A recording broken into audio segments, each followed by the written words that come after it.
बिस्मिल्लाहिर्रहमानिर्रहीम। Previous lecture में हम लोगों ने स्टडी किया था वाइल लूप के बारे में एंड आज का हमारा लेक्चर है डू वाइल के बारे में। वाइल लूप को हम थोड़ा सा रिपीट कर लेते हैं कि वाइल लूप में क्या था।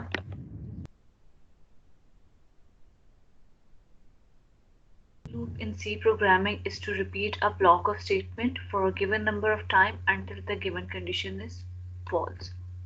कि वाइल कंडीशन उस वक्त तक स्पेसिफिक स्निपेट ऑफ कोड को रन करती रहती है, एग्जीक्यूट करती रहती है, रिपीट करती रहती है जब तक गिवन कंडीशन फॉल्स नहीं हो जाती। जैसे ही वो फॉल्स होती है हमारी वाइल लूप टर्मिनेट कर जाती है, या इन अदर वर्ड्स हम कह सकते हैं एग्जिट फ्रॉम द लूप।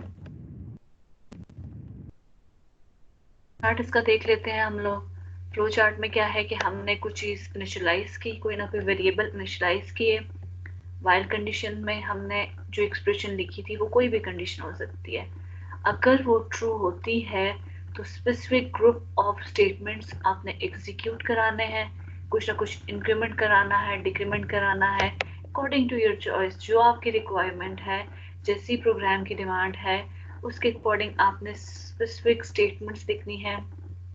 जैसे ही वो एग्जीक्यूट हो जाती हैं, कंप्लीट हो जाती हैं, वो दोबारा वाइल की बॉडी पे की कंडीशन पे आ जाता है। अगर वो ट्रू होती है तो वो दोबारा ये ग्रुप ऑफ स्टेटमेंट एग्जीक्यूट करेंगे, जबकि फॉल्स के केस में क्या करेगा, it will exit from the loop. थोड़ा सा प्रोग्राम देखा, उसकी आउटपुट चेक की कि किस तरह होगा। हमने उसका ड्राई रन बाकायदा किया कि वो कैसे वाइल लूप की वर्किंग होती है, किस तरह की लूप्स वाइल लूप की टाइप्स जो है वो इनफाइनाइट रिजल्ट देंगी, कैसे क्या स्ट्रैटेजी रखी जाएगी, किस तरह के हम एक्सप्रेशन डालेंगे, टाइप ऑफ एक्सप्रेशन। जैसे यहाँ पे इंक्रीमेंट यूज किया तो हमने बाउंड कर दिया। यहाँ पे क्या था, हमने देखा कि जैसे ही 10 वैल्यू आएगी एक्स में, 10 इज लेस देन 10 नो, वो क्या करेगा, लूप से टर्मिनेट हो जाएगा। क्या हो जाएगा, इस कंडीशन पे आ जाएगा और वो फ्रॉम द लूप हो जाएगा।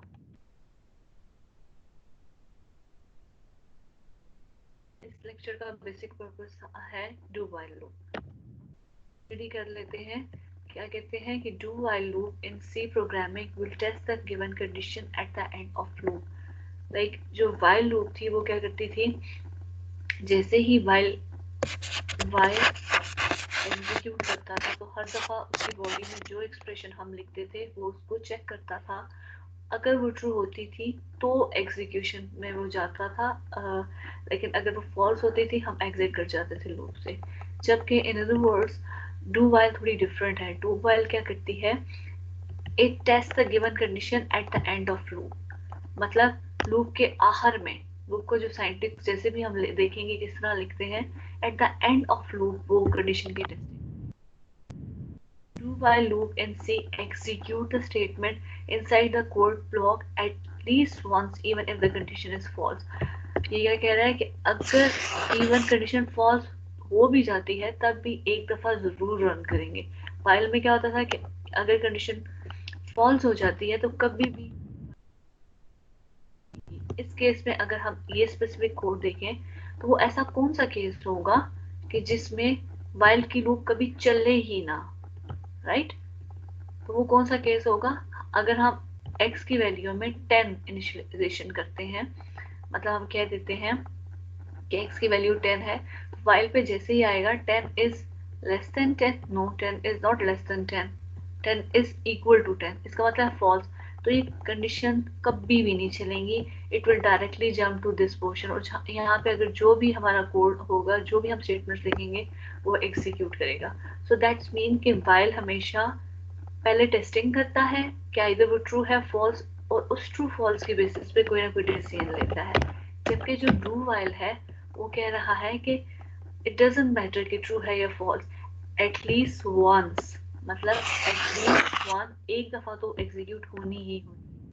साइंटिक्स हम देख लेते हैं। साइंटिक्स क्या है, आपने सबसे पहले ट्रू लिखना है, सेम आपने पैरेंथेसिस डालनी है, statement 1, statement 2, statement 3, statement up to n, n statement तक आपकी चॉइस के अकॉर्डिंग, रिक्वायरमेंट के अकॉर्डिंग आप स्टेटमेंट्स लिखेंगे और कंडीशन एंड पे चेक होनी है। दैट मीन्स कि एक दफ़ा तो डू वाइल चलनी ही चलनी है और अकॉर्डिंग टू द कंडीशन जब वो एग्जीक्यूट होगा तो हम डिसाइड करेंगे कि आइदर आपने दोबारा डू पे जंप करना है या नहीं करना। फ्लो चार्ट हम देख लेते हैं इसका।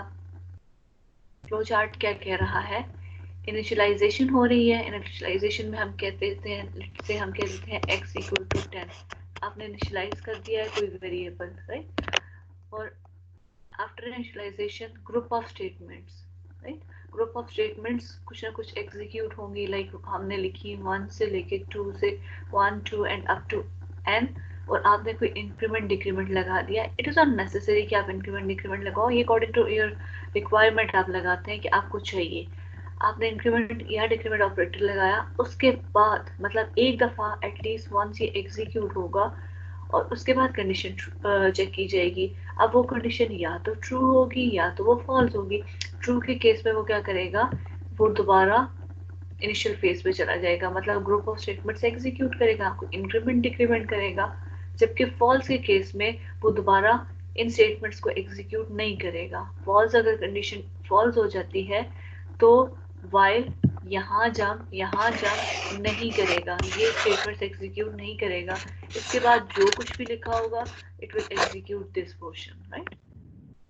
थोड़ा सा स्निपेट ऑफ कोड है जो कि ये बता रहा है। डू, सबसे पहले हम डू का साइंटिक्स देख लेते हैं। आपने एक वेरिएबल इनिशियलाइज किया है इंटीजर j इक्वल टू 0, मतलब आपने j की कोई वेरिएबल दी जिसको आपने इनिशियलाइज किया और उसको वैल्यू दी 0। आपने डू लिखा अकॉर्डिंग टू द साइंटिक्स।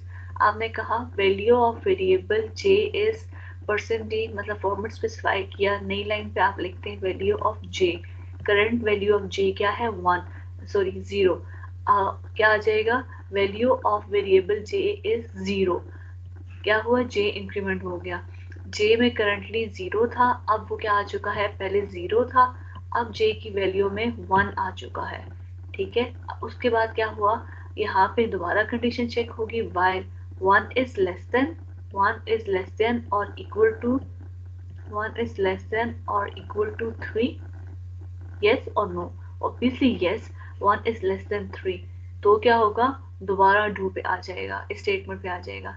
एक दफा फिर वैल्यू प्रिंट होगी, सबसे पहले 0 वैल्यू प्रिंट हुई, फिर 1 प्रिंट हो जाएगी, फिर 2 होगी, जैसे ही 3 भी प्रिंट होगी, जैसे ही लेट से हम इसका आउटपुट देख लेते हैं, 0 प्रिंट हुआ, 1 हुआ, 2 हुआ, 3 हुआ, जैसे ही 4 आता है, मतलब 0 1 2 3, जैसे ही 4 वैल्यू आ गई, मतलब इंक्रीमेंट लग के 4 आएगा, कंडीशन चेक होगी 4 इज लेस देन और equal to 3, no, condition false हो जाएगी, तो ये हमारा लूप से टर्मिनेट कर जाएगा और हमारा आउटपुट आएगा value of variable j 0 1 2 and 3, right.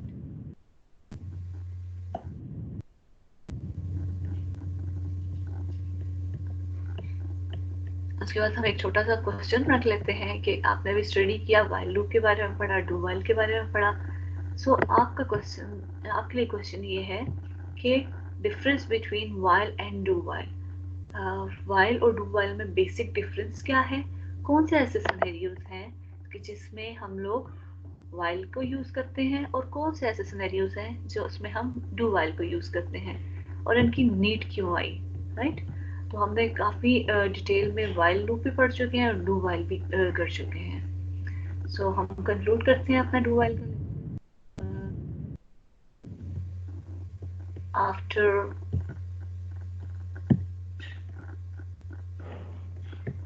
Explaining one again, while loop क्या था कि जिसमें आपने क्या करना था कि while loop. The while loop in C program is to repeat or block a statement for a given number of time until the given condition is false. कि while loop तब तक चलती रहेगी जब तक given number of condition false नहीं हो जाती। जबकि true while के केस में क्या था, बेसिक डिफरेंस, पहले क्वेश्चन का आंसर हमें यहीं से मिल जाता है कि बेसिक डिफरेंस क्या है कि while do while कंडीशन जो है एटलीस्ट 1 एग्जीक्यूट करेगी, डजेंट मैटर आइदर वो ट्रू है या वो फॉल्स है, राइट।